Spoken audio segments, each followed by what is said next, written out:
আর হাঁটতে পারছি না, আমার পেটে ভীষণ ব্যথা করছে। এখানে বসো, শোনো না, আমাদের যদি মেয়ে হয় ও সব স্বপ্ন পূরণ করবে, ও যে ছেলেকে পছন্দ করবে তার সঙ্গে বিয়ে দেবো। আমার আব্বা তোমাকে মেনে নেয়নি বলে তুমি এই কথা বলছো, তাই না? আরে পাগলি, কান্না করছো কেন?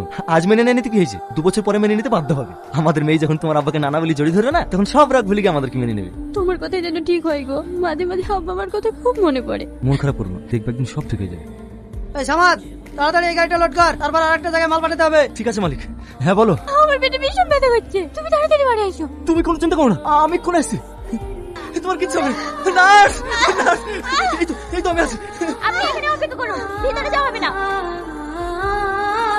সামাদ, আমার বুড়ি কোথায়? ও ঠিক আছে তো? ও এখন উঠিতে আছে, জানেন আব্বা, ও প্রত্যেকদিন আপনাদের জন্য কান্না করে। আপনার এসে জানলে ও অনেক খুশি হবে। কেঁদো না বাপ, তোমাদেরকে মেনে না নিয়ে আমরা খুব ভুল করেছি।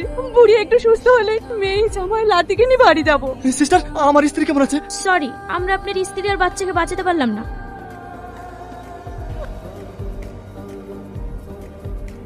তুমি কি করছো? আমাদের বাচ্চা হলে এগুলো লাগবে না। তোমার আবার কষ্ট করে এসব করার কি দরকার? আমাকে বললেই তো আমি বাজার থেকে কিনে নিয়ে দিতাম। তাই বললে হয়? আমার কোনো ইচ্ছে নাই, আমি নিজের হাতে বানিয়ে আমার ছেলে মেয়েকে ঘুম পাড়াবো। দেখো কত সুন্দর হয়েছে। সামাদ, কি ব্যাপার আপনি? আপনাকে একটা ভীষণ জরুরি কথা বলার আছে। সেদিন আপনার স্ত্রী আর সন্তান এমনি এমনি মারা যায়নি, ওদেরকে মেরে ফেলা হয়েছে। এটা আপনি কি বলছেন? সেদিন ওটিতে নিয়ে যাওয়ার পর। আরে যা সালা, কি হয়ে গেল এটা? ইলিয়াস, তুমি এটা কি করলে? পেশেন্টটা তো মারা যাবে।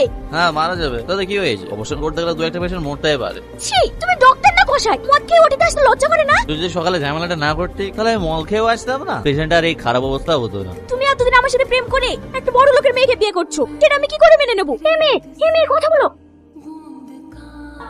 সেদিন ইলিয়াসের কারণে তোমার বউ বাচ্চা আমার চোখের সামনে চটপট করতে করতে মারা গেল, আর আমি কিচ্ছু করতে পারিনি। ইলিয়াস আপনি কোথায়? আজকে ওর বিয়ে।